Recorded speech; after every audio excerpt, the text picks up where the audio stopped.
Welcome back for another 5 minutes of Kwentuhang Esi.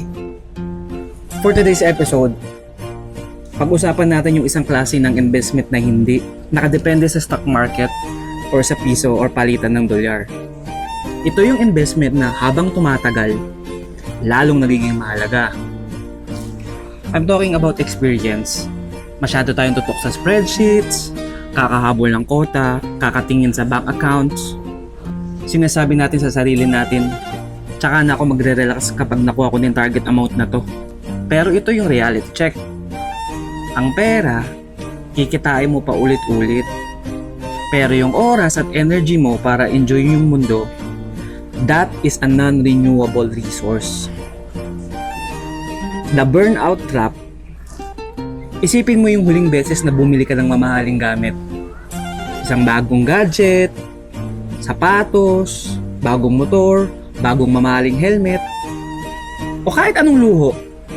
Yung excitement na yun, may expiration date yun. Nawawala rin yun pag may lumabas na bagong model. Pero isipin mo yung huling bakasyon mo. Siguro, yung ride nyo sa probinsya. Or yung simpleng beach trip kasama yung pamilya. Yung mga memories na yun, hindi yun inaamag. Katunayan, lalong sumasaya yung kwento kapag inaalala nyo yun. You can always earn another 1,000 pesos.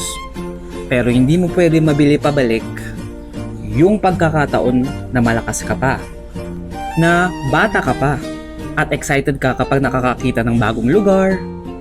So, don't trade your best years para lang sa balance spreadsheet. Lagi natin naririnig. Next time na lang, pagtapos na yung project. Or pag hindi na lang ako busy sa work.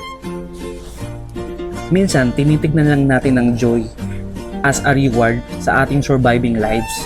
Imbis na ito dapat mismo ang iyong rason kung bakit tayo nabubuhay. And if you're waiting for the perfect timing para magbakasyon, baka maubusan ka lang ng oras. Walang tamang alignment ang mga bituin. Kailangan mo lang talaga isaray ang laptop mo, i-pack ang gamit mo, at umalis.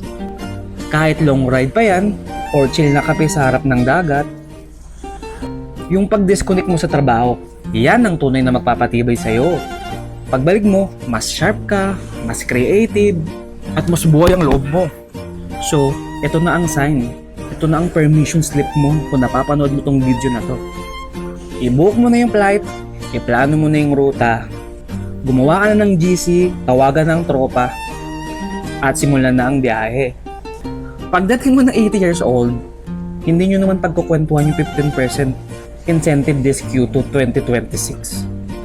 Ang pag-uusapan nyo, yung sunset na nakita nyo, yung tawanan habang kumakain sa tabi ng kalsada habang nag-ride kayo, at yung feeling na tunay na freedom. Money can buy comfort, aminin mo. Pero hindi nito kayang palitan yung satisfaction ng isang buhay na maraming baang kwento. Umalap ka na experience na magpapalimot sa'yo na i-check yung phone mo. You've earned it and you deserve it. Thanks for listening. See you pagbalik nyo. Siguraduhin nyo marami kayong dalang kwento. Hanggang sa ulitin. Love, may pera pa tayo? Wala na. Paano tayo uwi? Prayers. Naku, kailangan ko pa magtrabaho. Kabakasyon ka.